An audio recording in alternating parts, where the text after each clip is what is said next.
Hello student. तो आओ बेटा, आज हम लोग फिजिकल केमिस्ट्री का एक और बहुत आसान सा चैप्टर है जिसको हम लोग कंप्लीट रिवीजन वन शॉट में करेंगे। ठीक है, वन शॉट रिवीजन। ठीक है, पूरी इलेक्ट्रोकेमिस्ट्री का रिवीजन हम लोग करेंगे। ठीक है, आओ भाई देखो स्टार्ट करते हैं। चैप्टर का नाम है इलेक्ट्रोकेमिस्ट्री।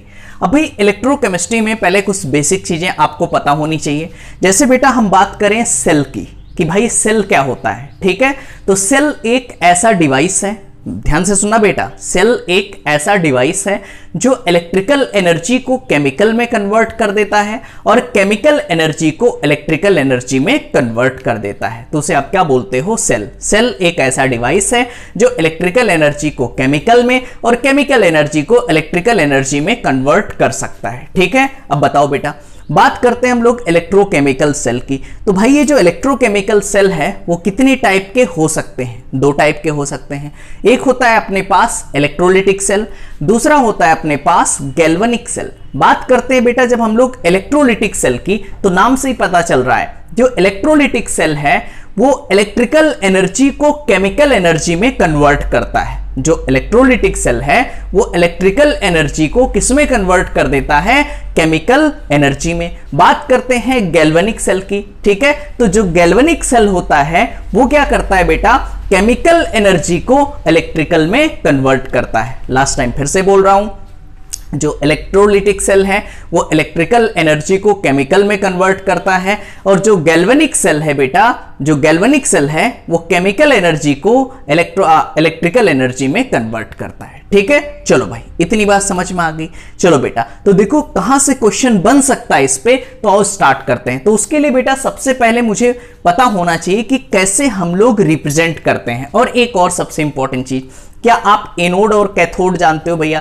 ठीक है, जैसे हम लोग इलेक्ट्रोलिटिक सेल ले बेटा, तो लेफ्ट में क्या होता है? एनोड। एनोड पर क्या होता है? ऑक्सीडेशन। ऑक्सीडेशन मतलब क्या होता है? Loss of electron. राइट में क्या होता है? कैथोड। कैथोड पर क्या होता है? रिडक्शन। रिडक्शन मतलब क्या होता है? Gain of electron. तो कुछ बेसिक चीजें मैंने बता दी। एनोड, लास्ट टाइम फिर से बोल रहा हूं, एनोड पर ऑक्सीडेशन। ऑक्सीडेशन मतलब लॉस ऑफ इलेक्ट्रॉन। समझ पा रहे हो बेटा? ठीक है, और कैथोड पर क्या होता है? रिडक्शन। रिडक्शन मतलब गेन ऑफ इलेक्ट्रॉन। ठीक है, चलो भाई, तो देखो यहां से अपना इलेक्ट्रोकेमिस्ट्री का मेन पोर्शन स्टार्ट होता है बेटा, रिप्रेजेंटेशन ऑफ सेल। आपके एग्जाम में जहां से क्वेश्चन आते हैं वो हम लोग बेसिकली कंप्लीट करेंगे। जैसे आपके पास कोई सेल दिया रहेगा तो उसके लिए रिएक्शन बनाने के लिए पूछा जाएगा, या रिएक्शन देकर के सेल रिप्रेजेंटेशन पूछ लिया जाएगा। तो आओ स्टार्ट करते हैं। हेडिंग डालो बेटा अपने पास, representation of a galvanic cell. Representation of a galvanic cell. ठीक है, कि हम लोग गैल्वेनिक सेल का रिप्रेजेंटेशन कैसे बनाएंगे। जैसे अपने पास क्वेश्चन है भैया, क्वेश्चन है अपने पास, देखो बेटा, Zn सॉलिड, फिर ये इलेक्ट्रोड लगा दिया, Zn के ऊपर 2+ एक्वस। ठीक है, फिर ये जो डबल लाइन है उसको सॉल्ट ब्रिज बोलते हैं, फिर है Hg के ऊपर 2+ एक्वस। ठीक है, और फिर बेटा इलेक्ट्रोड है, फिर Hg लिक्विड, और यहां मैंने लिख दिया प्लेटिनम। ठीक है, एक क्वेश्चन ये है अपने पास। और आगे है दूसरा क्वेश्चन बेटा, अगला क्वेश्चन है अपने पास, Ag इज कन्वर्टेड Ag+, फिर है साल्ट ब्रिज, कॉपर के ऊपर 2+ एक्वस। ठीक है, इज कन्वर्टेड कॉपर सॉलिड। ठीक है, और एक क्वेश्चन और मैं यहां पर दे रहा हूं आपको, यहां पर है 2Ag+ एक्वस, ठीक है, plus H2 gas is equal to 2H+ aqueous. ठीक है, और आगे दिया हुआ है बेटा प्लस 2Ag सॉलिड। ठीक है, ये अपने पास क्वेश्चन दिए हुए हैं, 2Ag सॉलिड। अब देखो करना क्या है भाई, पहला जो जिस टाइप से हमारे एग्जाम में क्वेश्चन आ सकता है, ऐसे सेल रिप्रेजेंटेशन दिया होगा बेटा, या ऐसे रिएक्शन दी होगी। तो अगर अपने पास सेल रिप्रेजेंटेशन दिया है तो आपको इसके लिए रिएक्शन लिखने के लिए पूछा जा सकता है कि इसके लिए करेक्ट रिएक्शन कौन सी है, ठीक है। या ऐसे रिएक्शन दिया हो सकता है तो इस टाइप बना के आपको सेल रिप्रेजेंटेशन आना चाहिए, ठीक है। देखो बहुत सिंपल है, मैं आपको बता रहा हूं। बिल्कुल दिमाग में बिठा लो बेटा, अगर अपने पास सेल रिप्रेजेंटेशन दिया है, सेल रिप्रेजेंटेशन दिया है, तो जो इधर लेफ्ट वाला दिखाई दे रहा है, पहले ये चीज जानो, एक लाइन का मतलब होता है इलेक्ट्रोड, ये 2 लाइन का मतलब होता है साल्ट ब्रिज, ठीक है, साल्ट ब्रिज, और एक लाइन ये भी क्या है बेटा, इलेक्ट्रोड। समझ पा रहे हो, एक लाइन इलेक्ट्रोड और 2 लाइन साल्ट ब्रिज। तो ध्यान रखो, ये जो लेफ्ट में होगा, ये लेफ्ट में होगा, साल्ट ब्रिज के लेफ्ट में होगा, ये हमेशा क्या होगा, एनोड। इसको क्या मान के चलोगे, एनोड। समझ पा रहे हो, ठीक। और राइट में क्या होगा बेटा, इसको क्या मान के चलोगे, कैथोड। बिल्कुल दिमाग में बिठा लो, लेफ्ट में जो होगा वो क्या है, एनोड, राइट में जो है वो क्या है, कैथोड। अब मुझे बताओ, क्या अभी मैंने बताया एनोड पर होता है ऑक्सीडेशन, क्या होता है बेटा, ऑक्सीडेशन, और कैथोड पर क्या होता है, रिडक्शन, ठीक है, कैथोड पर क्या होता है, रिडक्शन। बात समझना। तो देखो, सबसे पहले इसके लिए सेल रिएक्शन लिखो, तो जो Zn सॉलिड है, बात समझना बेटा, देखो Zn सॉलिड है, ये किस में कन्वर्ट हो रहा है, वेरी गुड, Zn के ऊपर 2+ में कन्वर्ट हो रहा है। आगे देखो, ये कौन सी रिएक्शन है बेटा, एनोडिक रिएक्शन, ठीक। अगर मैं कैथोड की रिएक्शन लिखना चाहूं, कैथोड पर यहां पे देखो क्या है बेटा, Hg के ऊपर 2+ एक्वस, ये किस में कन्वर्ट हो रहा है बेटा, Hg लिक्विड में। अब बात समझना, देखो यहां मैंने प्लेटिनम क्यों लगा रखा है, ध्यान देना। अगर बेटा यहाँ Hg सॉलिड कर देता, वैसे Hg तो सॉलिड होता नहीं, कुछ और होता, जैसे कुछ और कोई भी एलिमेंट हो सकता है, अगर वो सॉलिड होता तो कोई दिक्कत नहीं थी। अगर यहाँ प्योर लिक्विड, लिक्विड दिया है या गैस दिया है, तो लिक्विड या गैस का इलेक्ट्रोड तो बन नहीं सकता, तो हमेशा क्या लगा देते हैं हम लोग, प्लेटिनम लगा देते हैं। ये चीज ध्यान रखना। तो देखो भैया, यहाँ Zn सॉलिड किस में कन्वर्ट हुआ, Zn 2+ में। बैलेंस करो बेटा, इधर 2+ है, इधर कोई चार्ज नहीं है, कितने इलेक्ट्रॉन ऐड कर दें, 2 इलेक्ट्रॉन। बोलो, इतनी बात समझ में आ रही है। इधर देखो Hg 2+ है, यहाँ Hg लिक्विड है, 2+ है, यहाँ कोई चार्ज नहीं है, तो इसके 2+ को गायब करना होगा, तो उसको किससे गायब कर सकते हैं, 2 इलेक्ट्रॉन से, +2 इलेक्ट्रॉन यहाँ पर ऐड कर दिया। अब देखो बेटा, क्या 2 इलेक्ट्रॉन कैंसिल हो गया, तो नेट एक्सचेंज, यहाँ पे देखो नेट एक्सचेंज, ये भी निकालना आना चाहिए क्योंकि आगे भी नेक्स्ट इक्वेशन में काम आएगा। तो नेट एक्सचेंज कितना हुआ, 2 इलेक्ट्रॉन का। अब इक्वेशन ऐड करो, कितना है यहाँ, क्या Zn सॉलिड, ठीक। यहाँ पे बेटा सॉरी, यहाँ पे क्या है, Zn सॉलिड प्लस, आगे देखो Hg के ऊपर 2+ एक्वस, इसमें कन्वर्ट हो गया। आगे देखो Zn के ऊपर 2+ एक्वस और प्लस Hg लिक्विड, ठीक। बोलो, इतनी बात समझ में आ रही है, ठीक है। इस तरीके से आप रिएक्शन लिख सकते हो। बोलो, इतनी बात समझ में आ गई, ठीक। अब देखो बेटा, अब इस बार मैंने रिएक्शन दे रखा है, ठीक है। अच्छा चलो एक कर लो आप लोग भी, यहाँ पे देखो, बताओ थोड़ा फास्ट करें इसको। लेफ्ट वाला क्या होगा, एनोड, राइट वाला क्या होगा, कैथोड। एनोड पर होगा ऑक्सीडेशन, तो ये एनोड, ऑक्सीडेशन मतलब जो Ag है वो किस में कन्वर्ट हो रहा है बेटा, Ag प्लस एक्वस में। बात समझना, देखो Ag किस में कन्वर्ट हो गया, Ag प्लस एक्वस में। तो यहां पर एक इलेक्ट्रॉन, एक चार्ज को बैलेंस करने के लिए एक इलेक्ट्रॉन जोड़ दिया। फिर आगे देखो बेटा, कैथोड की रिएक्शन की बात करूं तो Cu के ऊपर 2+ किस में कन्वर्ट हो रहा है, कॉपर सॉलिड में। यहां पे देखो 2+ है तो 2 इलेक्ट्रॉन का गेन करेगा, किस में कन्वर्ट हो गया, कॉपर में। अब देखो यहां पर बेटा 2 इलेक्ट्रॉन, 1 इलेक्ट्रॉन तो कैंसिल हो गए नहीं, इसमें हमें नेट एक्सचेंज निकालना है। तो सिंपल देखो, यहाँ कितने इलेक्ट्रॉन है, 1, तो इसमें 1 से मल्टीप्लाई करा दो। यहाँ कितने इलेक्ट्रॉन है, 2, तो इसमें 2 से मल्टीप्लाई करा दो। 2 से मल्टीप्लाई कराओगे क्या, 2Ag आएगा, 2Ag प्लस 2 इलेक्ट्रॉन। बताओ बेटा, क्या 2 इलेक्ट्रॉन अब कैंसिल हो गए। तो यहां पर भी नेट एक्सचेंज n की वैल्यू कितनी आ गई, 2। नेट एक्सचेंज कितना आ गया, 2 आ गया। आगे देखो भैया, यहां पर क्या आ गया अपने पास, कौन सी इक्वेशन, 2Ag सॉलिड, ठीक, प्लस यहां पे क्या है बेटा, कॉपर के ऊपर 2+ एक्वस। आगे देखो यहां क्या आ जाएगा 2Ag प्लस एक्वस, ठीक है, और प्लस कॉपर सॉलिड कर सकते हो। तो इस तरीके से अगर कोई सेल रिएक्शन दिया है बेटा, कोई सेल रिप्रेजेंटेशन दिया है, तो उसके लिए इस टाइप से रिएक्शन आप बना सकते हो। आओ देखो, अगर अपने पास कोई ऐसा रिएक्शन दिया है, अब इसके लिए सेल रिप्रेजेंटेशन पूछ लिया, बहुत सिंपल है, बहुत आसान है। देखो कैसे, Ag प्लस दिया है, बात समझना, Ag प्लस दिया है, ठीक है, तो +1 से जा रहा है 0 में। देखो फ्री स्टेट में है तो क्या हो जाएगा, 0। तो बेटा +1 से गया 0 में, क्या यहाँ ऑक्सीडेशन नंबर घट रहा है, कम हो रहा है? तो ऑक्सीडेशन नंबर अगर कम हो रहा है तो बेटा यहाँ क्या होगा, रिडक्शन। समझ पा रहे हो?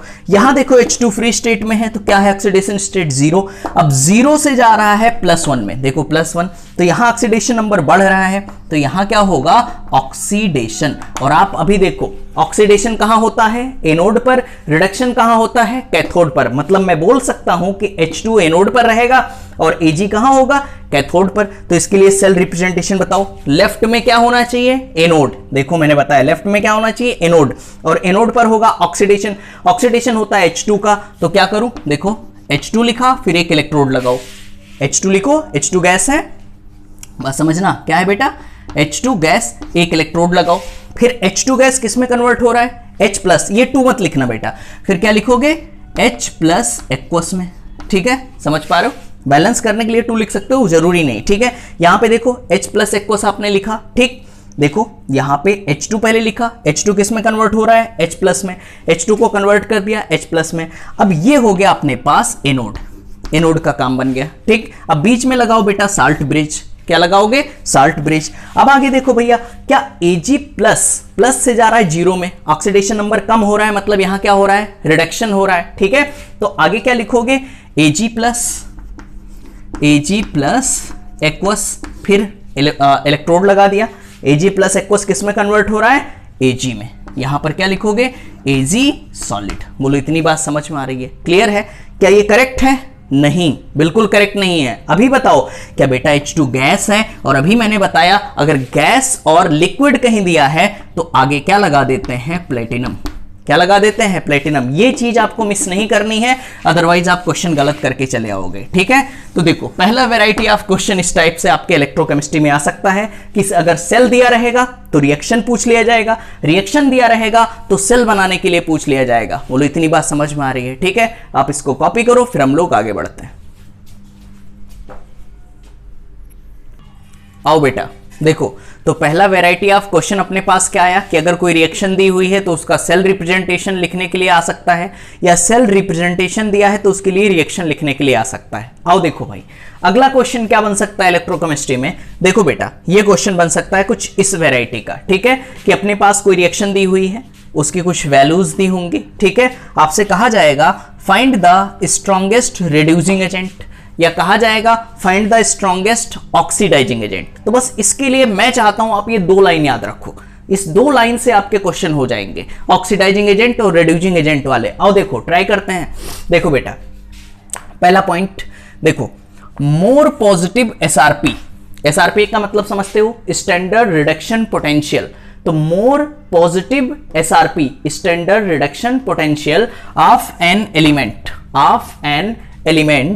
more will be its tendency to get reduce। बात समझना, जिसकी SRP पॉजिटिव में जितनी ज्यादा होगी, जिसकी SRP पॉजिटिव में जितनी ज्यादा होगी, उसकी रिड्यूस करने की टेंडेंसी भी उतनी ही ज्यादा होगी। यहां देखो बेटा, more positive SRP of an element, more will be its tendency to get reduce. बोलो इतनी बात समझ में आ रही है? यहां पे देखो, अगर वही चीज SOP की बात करें बेटा, मोर पॉजिटिव SOP, जिसकी ऑक्सीडेशन देखो बेटा, SOP standard oxidation potential of an element, जिसकी SOP की वैल्यू ज्यादा होगी, more will be tendency to get oxidise. तो क्या होगा, ऑक्सीडाइज करने की टेंडेंसी उतनी ही ज्यादा होगी। समझ पा रहे हो? ठीक, आओ देखो भैया, या ऐसे समझ लो बेटा कि पॉजिटिव में SRP की वैल्यू जितनी ज्यादा होगी तो आसानी से क्या हो जाएगा, रिड्यूस।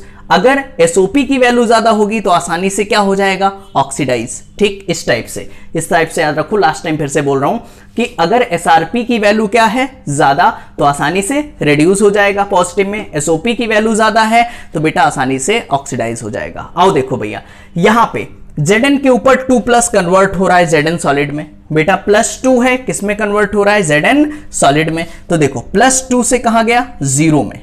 +2 से कहां गया, 0 में। क्या रिडक्शन हुआ? देखो +3 से कहां गया, 0 में। यहां पर भी रिडक्शन हुआ, भाई ऑक्सीडेशन नंबर कम हो रहा है। बेटा +1 से कहां गया, 0 में। यहां पर भी क्या हुआ, reduction.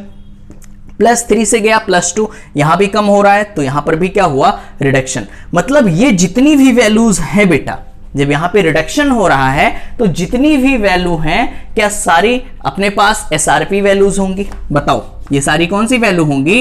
SRP, standard reduction potential, क्योंकि रिएक्शन में क्या हो रहा है? रिडक्शन। ध्यान देना कितना आसान है रिएक्शन करना, रिएक्शन को, इस क्वेश्चन को सॉल्व करना। देखो बेटा हर जगह रिडक्शन हो रहा है तो ये वैल्यूज क्या है? एसआरपी। अब सबसे इंपॉर्टेंट चीज यहां पे देखो, एसआरपी जो होता है वो माइनस ऑफ एसओपी होता है। बात समझना कि अगर एसआरपी की वैल्यू पॉजिटिव है तो एसओपी की वैल्यू निकालोगे तो नेगेटिव हो जाएगी, या एसआरपी की वैल्यू नेगेटिव है एसओपी निकालोगे तो कैसी हो जाएगी? पॉजिटिव हो जाएगी। मतलब एक दूसरे के क्या होते हैं? अपोजिट होते हैं। ठीक है, चलो भाई, क्या बेटा हर जगह अपने पास रिडक्शन पोटेंशियल दिया है, मतलब एसआरपी की वैल्यू दी हुई है। अब ध्यान से समझना, कहा गया है find the strongest reducing agent. बताओ रेडॉक्स में मैंने आपको बताया है कि रिड्यूसिंग एजेंट कौन होते हैं? रिड्यूसिंग एजेंट क्या इट सेल्फ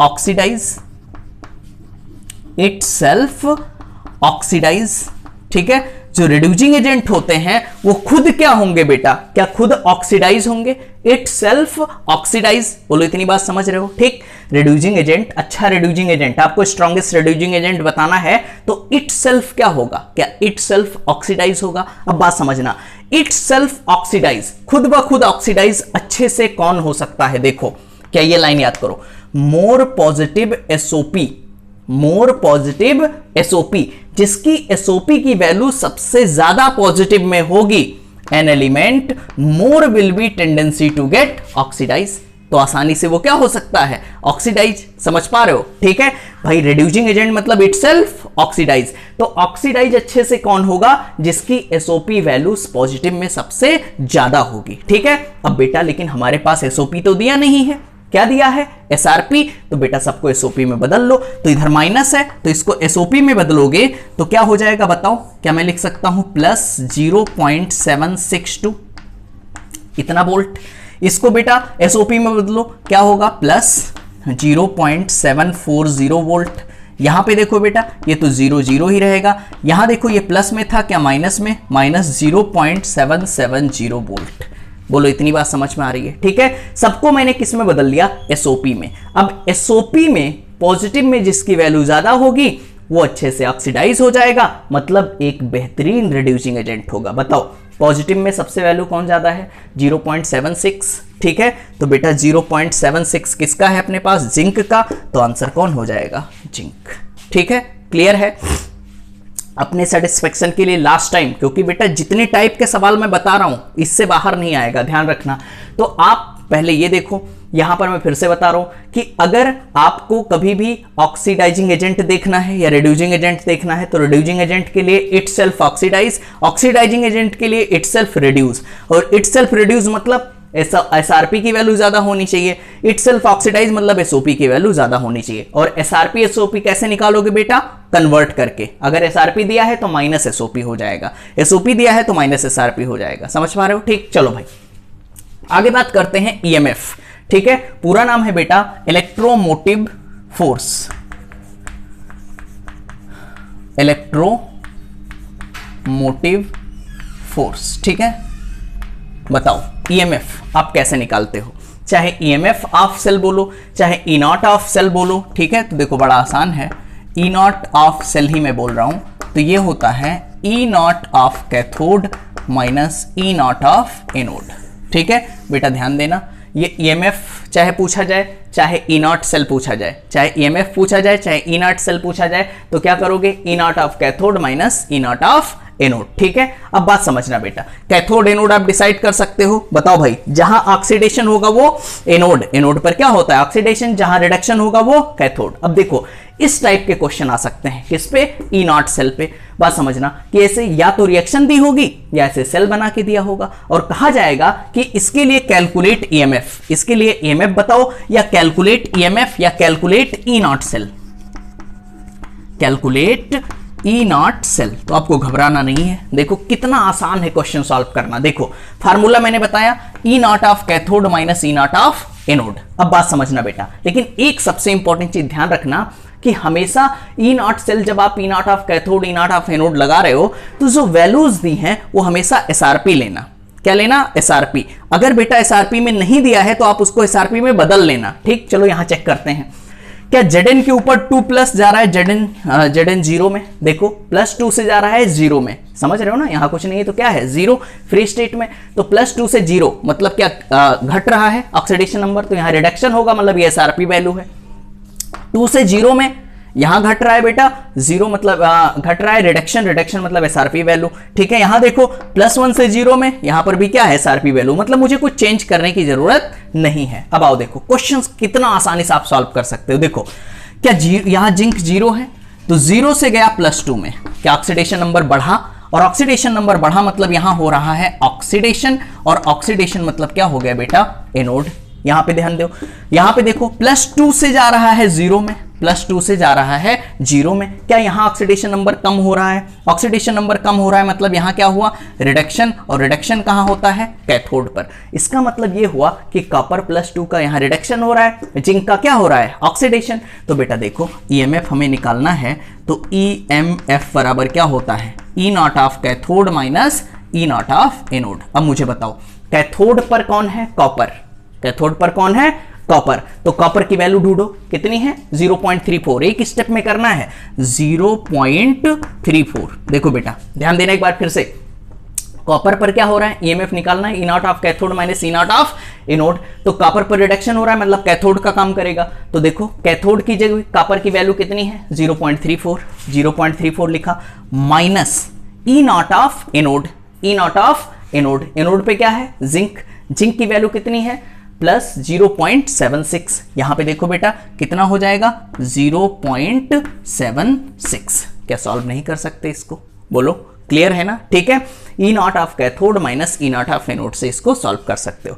आगे देखो भैया, यहां पे अभी मैंने आपको सिखाया है बेटा, अभी मैंने यहां पे सिखाया है कि लेफ्ट में होगा वो क्या होगा, एनोड होगा, लेफ्ट में होगा वो क्या होगा, एनोड होगा, राइट में होगा वो क्या होगा, कैथोड होगा, राइट में क्या होगा, कैथोड होगा। तो बेटा ये एनोड हुआ, अभी मैंने सिखाया लेफ्ट में क्या है एनोड, राइट में क्या है बेटा कैथोड। तो यहां पर देखो तरीका क्या है, E0 सेल या EMF पूछा जाए, क्या मैंने बताया E0 of cathode minus E0 of anode. बताओ बेटा, तो कैथोड की जगह पे कौन होगा, कॉपर, तो कॉपर की वैल्यू कौन है यहां पर, देखो 0.34, तो यहां लिखो 0.34 माइनस लगाया E0 ऑफ एनोड, एनोड की जगह पे क्या है Ag, और Ag की वैल्यू कितनी है -0 कितना है बेटा 0.799, ठीक, तो यहां लिख दो 0.799, ठीक है। अब क्या इसको सॉल्व नहीं कर सकते, बोलो इतनी बात समझ में आ रही है, ठीक है, कोई डाउट तो नहीं है, ठीक, कॉपी करो। चलो बेटा आगे बात करते हैं कि देखो भाई और किस टाइप के क्वेश्चन आ सकते हैं इलेक्ट्रोकेमिस्ट्री में। तो अगला आ सकता है बेटा अपने पास गिब्स फ्री एनर्जी और E0 सेल में रिलेशन, ठीक है। इस पे कैसे क्वेश्चन बन सकते हैं, सबसे पहले तो आपको ये रिलेशन पता होना चाहिए कि डेल्टा G को हम लोग क्या बोलते हैं, गिब्स फ्री एनर्जी, N यहां पर क्या है बेटा नंबर ऑफ इलेक्ट्रॉन एक्सचेंज, ये क्या है फैराडेज कांस्टेंट जिसकी वैल्यू होती है 96500 96,500 कूलम, ठीक है, और ये क्या है ई सेल।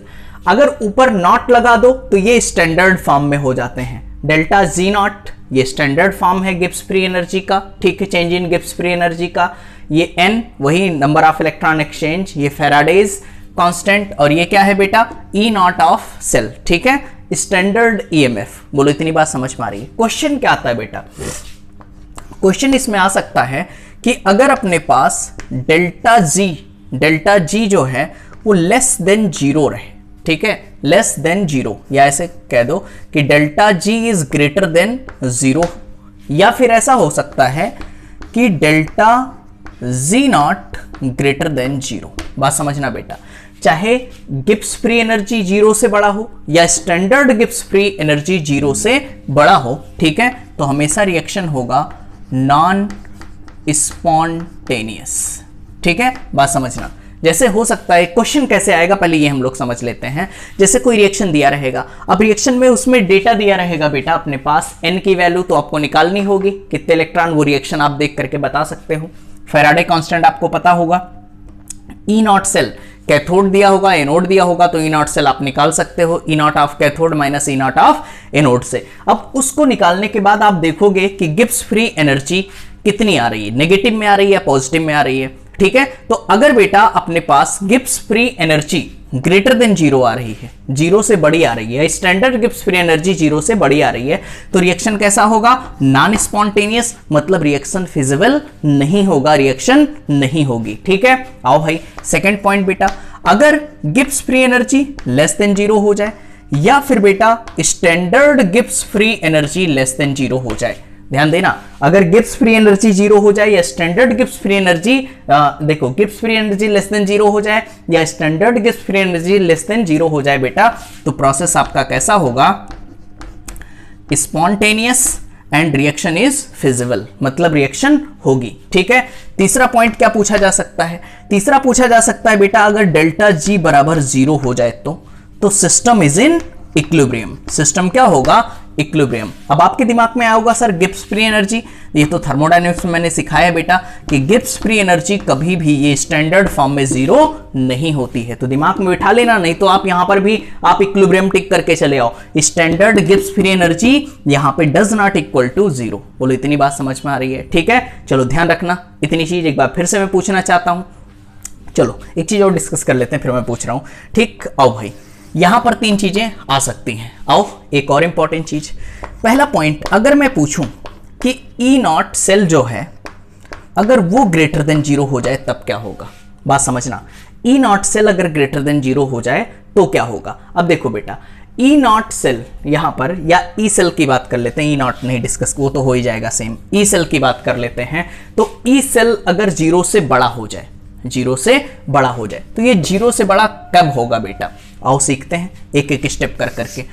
देखो भाई, अगर मैं कह दूं Gibbs free energy greater than zero है, मतलब जीरो से बड़ा है, मतलब पॉजिटिव है, तो ये वैल्यू अगर पॉजिटिव होगी, बात समझना, पॉजिटिव होगी, ठीक है, तो ये कैसी है, नेगेटिव है, और आगे क्या है, ई सेल, तो बेटा यहां से ई सेल निकालो, तो ई सेल बराबर यहां पॉजिटिव है और अपान नेगेटिव, तो टोटल वैल्यू कैसी आएगी, नेगेटिव, तो यहां से ई सेल की वैल्यू क्या आ जाएगी, लेस देन जीरो, और जब ई सेल की वैल्यू लेस देन जीरो आ गई तो बेटा प्रोसेस आपका यहां पे देखो, जब Gibbs free energy greater than zero है, देखो ध्यान देना, जब Gibbs free energy greater than zero है तो ई सेल की वैल्यू कैसी आ रही है, लेस देन जीरो, तो ई सेल की वैल्यू अगर लेस देन जीरो है तो प्रोसेस कैसा होगा, नॉन स्पॉन्टेनियस। कोई डाउट है, क्लियर है। आओ देखो भैया, अगर हम लोग बेटा कहें Gibbs free energy less than zero हो जाए, लेस देन जीरो हो जाए डेल्टा जी, तो अगर ये जीरो से छोटा है मतलब नेगेटिव होगा, तो नेगेटिव और नेगेटिव कैंसिल होकर के क्या आ जाएगा, पॉजिटिव, तो यहां पर अगर ई सेल की वैल्यू ग्रेटर देन जीरो है, मतलब पॉजिटिव, मतलब जीरो से बड़ी है, तो प्रोसेस कैसा होगा, स्पॉन्टेनियस। और ये तो बेटा सेम रहेगा कि अगर ई सेल बराबर जीरो है तो सिस्टम इज इन इक्विलिब्रियम। ठीक है, चलो भाई मैं एक बार पूछना चाहता हूं आपसे, साथ में बोलो बेटा, अगर delta G greater than zero तो क्या होगा, process is non spontaneous, delta G less than zero तो क्या होगा बेटा, स्पॉन्टेनियस, डेल्टा जी बराबर जीरो तो सिस्टम इज इन इक्विलिब्रियम।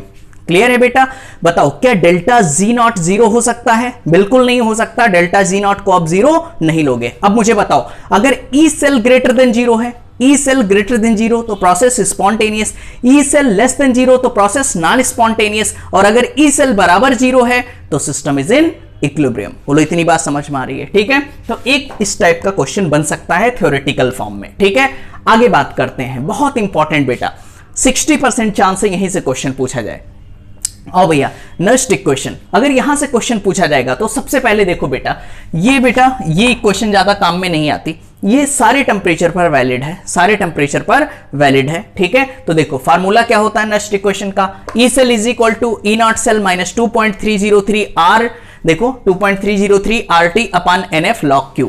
ठीक है, बोलो इतनी बात समझ में आ रही है। एक बार फिर से, E cell is equal to E not cell minus 2.303 RT upon NF log Q। Clear है, एक बार फिर से बोलो आप लोग, हाँ बताओ बेटा, E cell is equal to E not cell minus 2.303 RT upon NF, सुनाई नहीं दे रहा है मैं भैया, NF log Q। बोलो इतनी बात समझ में आ रही है। अगर बेटा मैं इसमें चेंज करूं, टेम्परेचर 25 डिग्री सेल्सियस ले लूं, आर की वैल्यू जूल में ले लूं 8.314 जूल, और फेराडे की वैल्यू यहां पे 96500 रख दूं, ध्यान देना, इसको R की जगह पे क्या रख दूं 8.31, T की जगह पे 25 डिग्री सेल्सियस, मतलब 25 प्लस 273, ठीक है 273। इसको ऐड करने के बाद ये वैल्यू यहाँ रख दिया।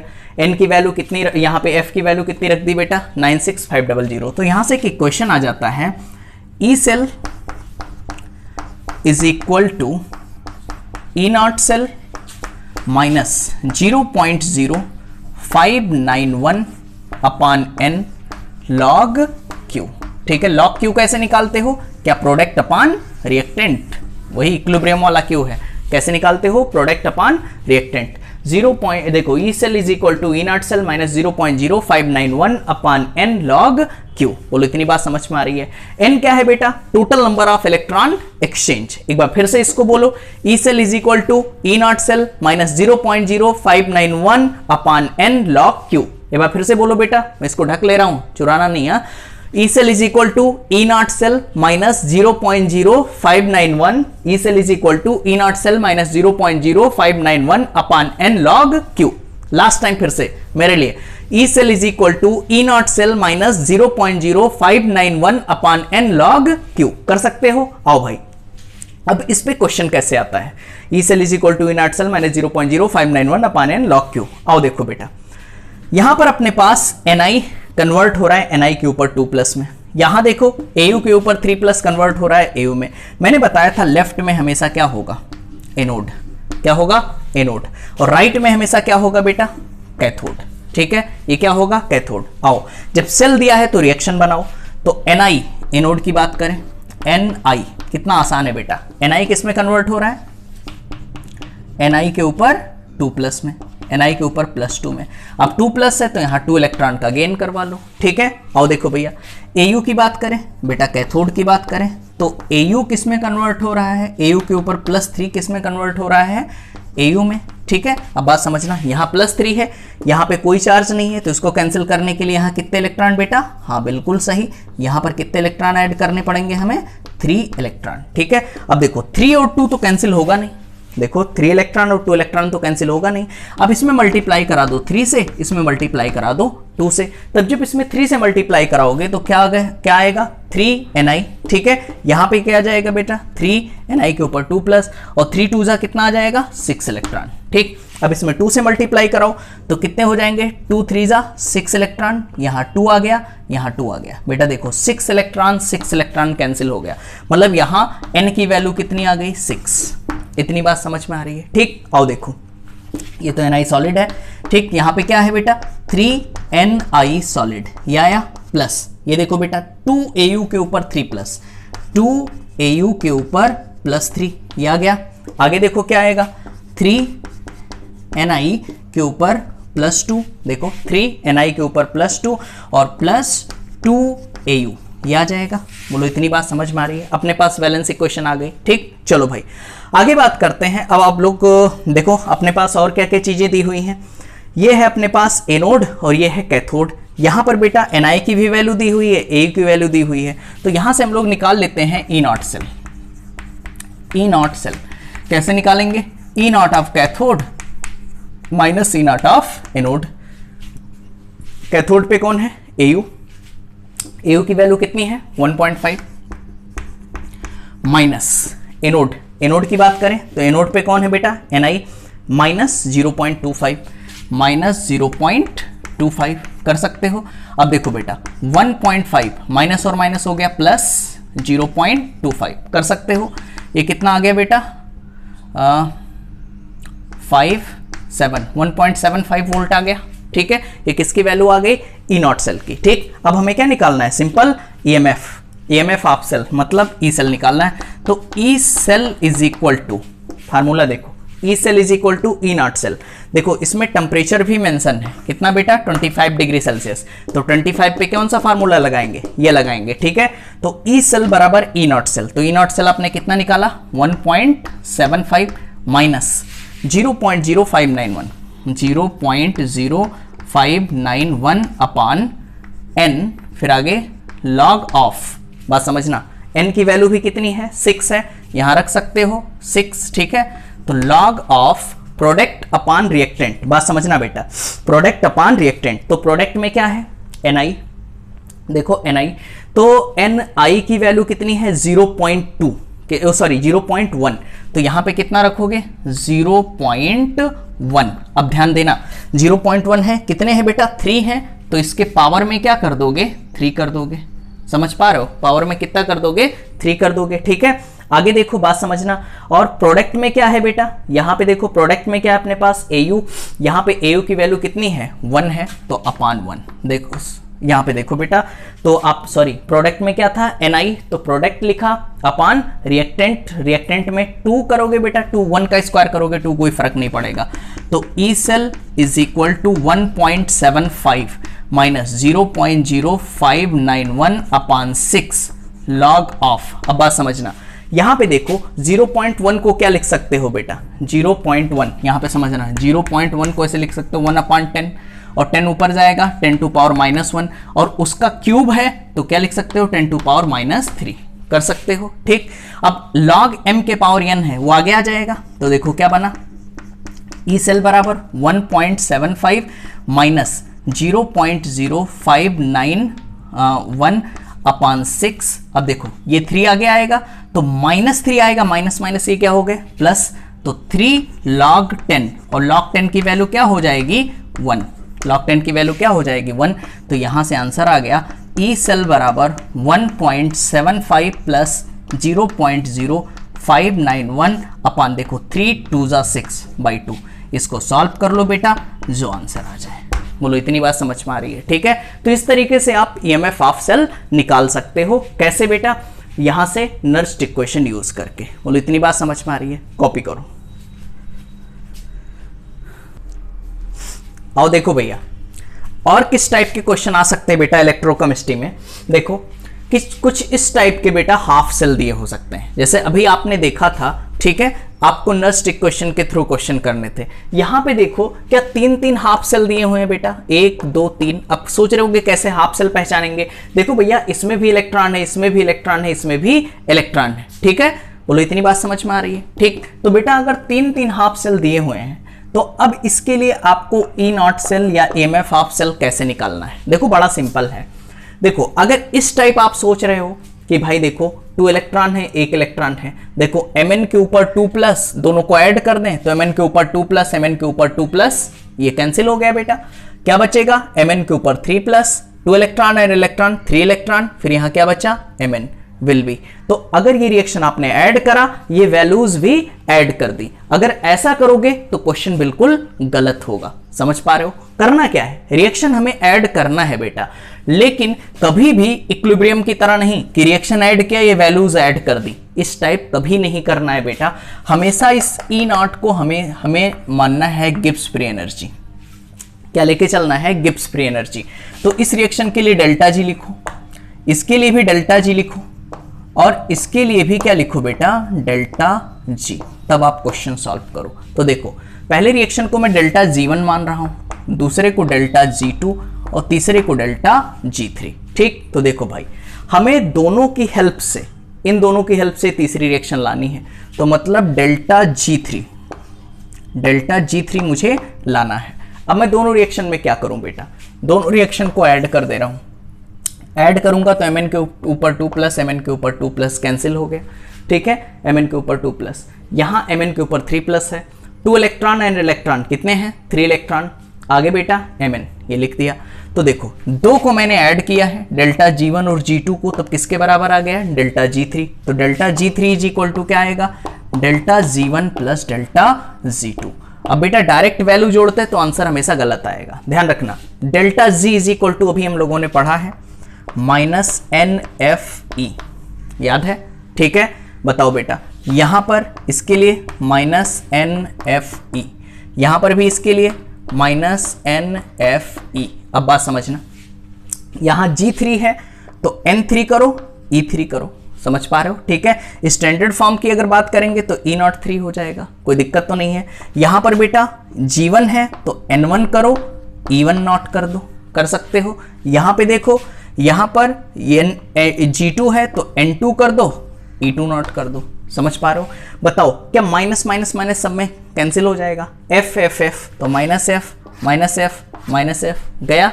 ठीक, तो यहां बचा क्या बेटा बोलो N3 E03 is equal to, यहां क्या बचा बेटा N1 E1 नॉट, यहां पर प्लस हो जाएगा क्योंकि माइनस सब हट चुका है, यहां पे क्या हो जाएगा N2 E2 नॉट। यहां से बेटा E नॉट की वैल्यू निकालो, E नॉट ऑफ 3, यही तो है बेटा, तीसरे रिएक्शन के लिए E नॉट की वैल्यू निकालनी है तो E नॉट ऑफ 3, थर्ड वाले रिएक्शन, तो N3 नीचे आ जाएगा, क्या आएगा N1 E1 not plus N2 E2 not upon E3 not. बताओ बेटा यहां से N1 की वैल्यू बताओ, क्या 2 इलेक्ट्रॉन हो गया, इनटू E1 की वैल्यू बताओ -1.18 कर सकते हो, ठीक है। आगे देखो भैया प्लस, देखो प्लस लगा दिया।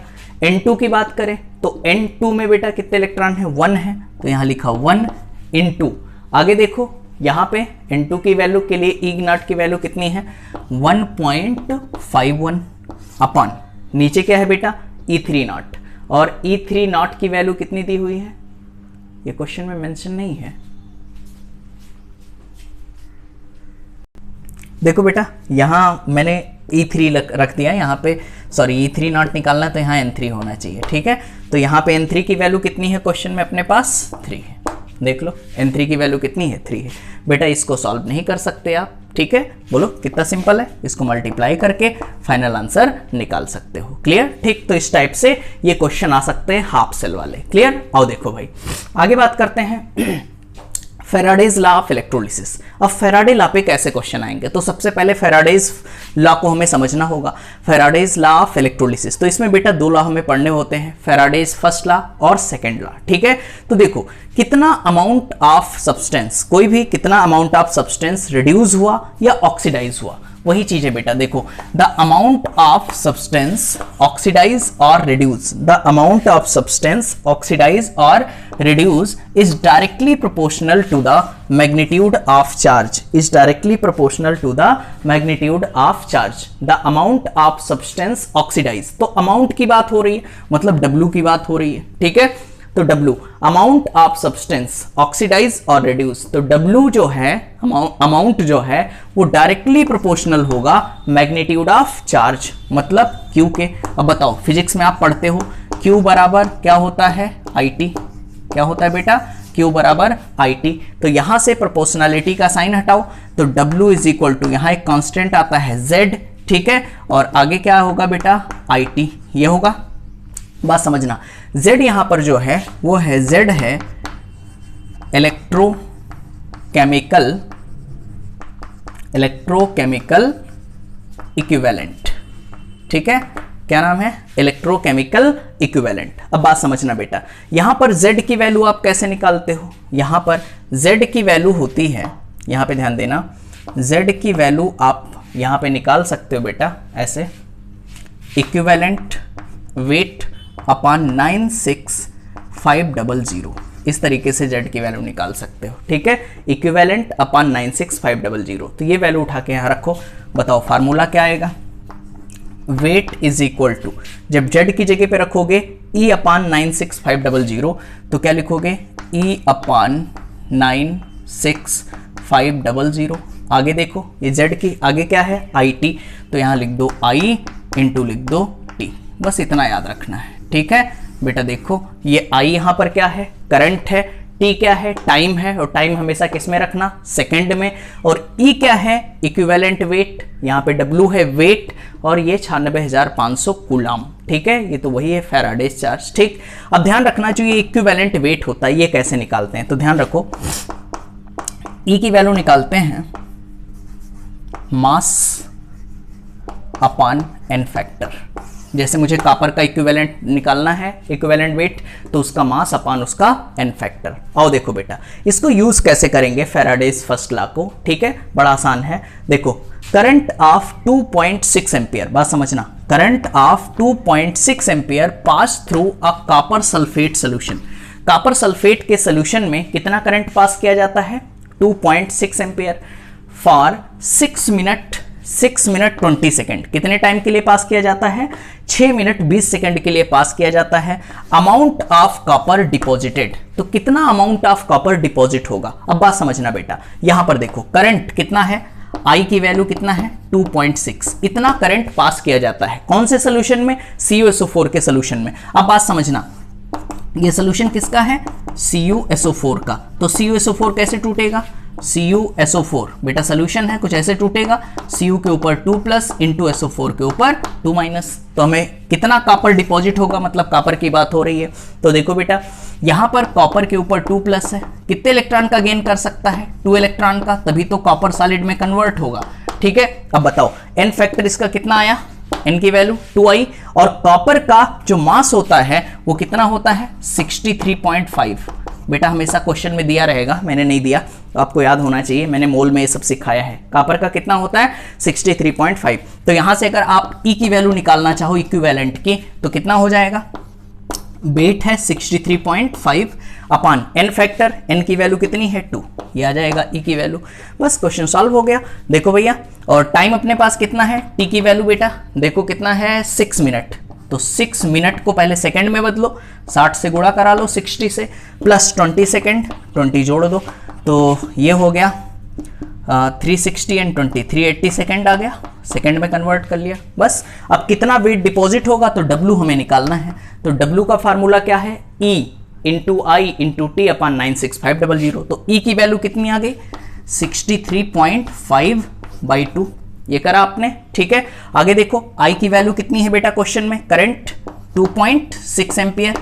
आगे देखो T कितना आ रहा है? 380 सेकेंड अपॉन नीचे कितना है? 96500।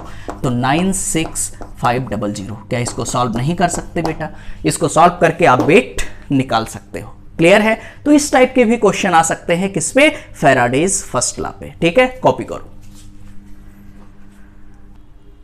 आओ बेटा आगे बात करते हैं। फैराडेज फर्स्ट लॉ हम लोगों ने डिस्कस कर लिया, आओ सेकेंड लॉ की बात करते हैं। देखो कहा गया है if some charge pass through 2 or more cell, अगर कोई कुछ चार्ज बेटा 2 या 2 से अधिक सेल जो कि कनेक्टेड हो, कनेक्टेड इन सीरीज, ठीक, अगर 2 या 2 से अधिक सेल सीरीज में कनेक्टेड हो और उसमें कुछ चार्ज आप पास कर रहे हो, then the equivalent of substance deposited will be same.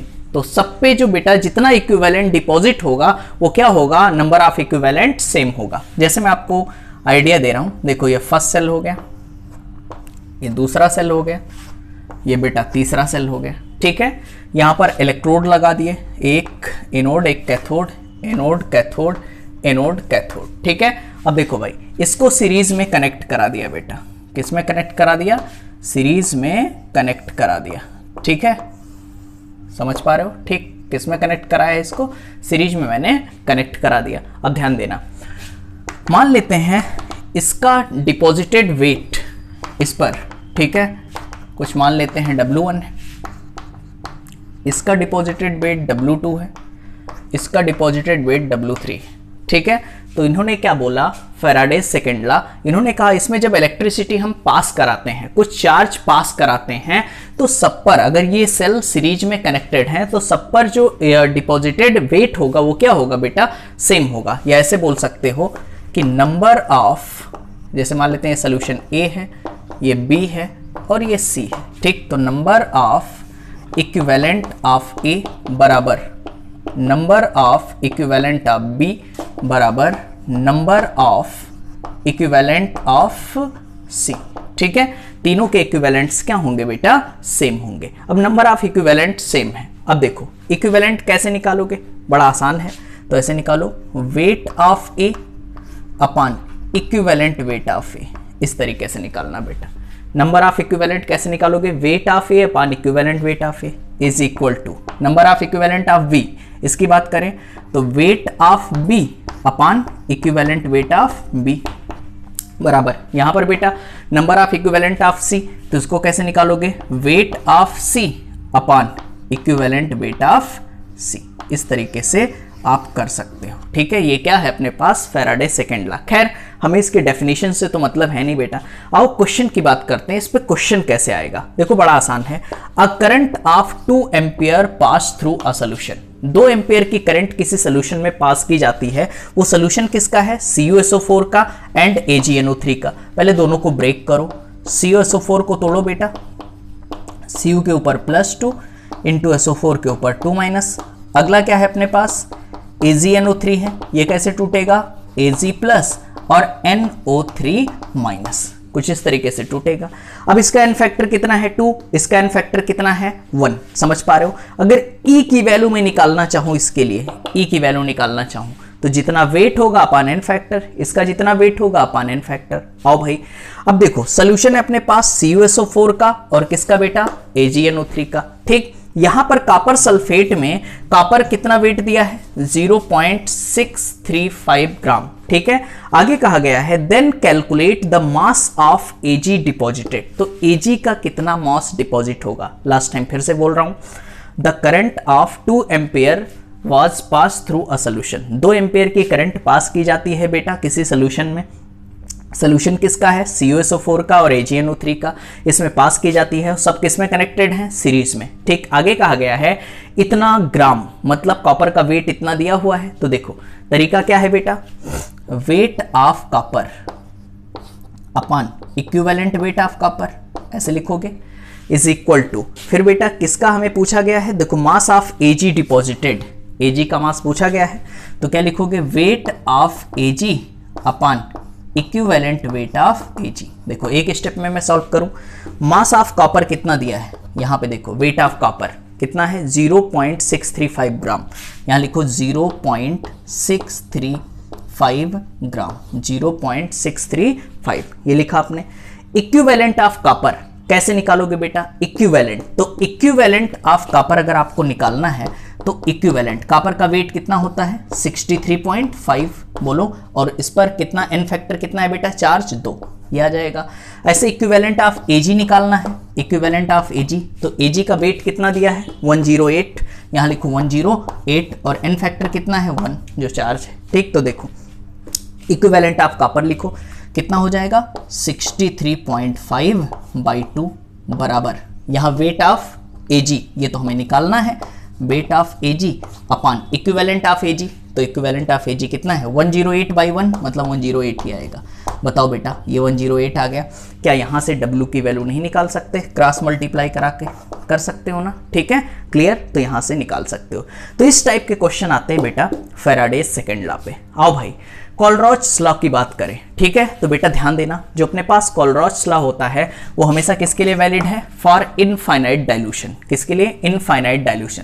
जैसे अपने पास कोई इलेक्ट्रोलाइट है जिसकी अपने पास मोलर कंडक्टिविटी दी हुई है, ध्यान देना, molar conductivity of lambda AB, infinite dilution. तो AB को आप तोड़ो तो AB कैसे टूटेगा, A प्लस और B माइनस में, तो ऐसे लिख सकते हो lambda infinite of A plus plus lambda infinite of B minus, इस तरीके से कर सकते हो। ठीक है, यही क्या है अपने पास Kohlrausch law, lambda AB is equal to lambda A plus infinite lambda B minus infinite. ठीक है बेटा, जैसे मैं कुछ सॉल्ट ले रहा हूँ, जैसे मैंने NaCl लिया, ठीक है, जैसे मैंने ले लिया MgCl2, ठीक है, Al2SO4 का होल थ्राइस, सबके लिए आपको कोलरॉच लॉ लगाना है।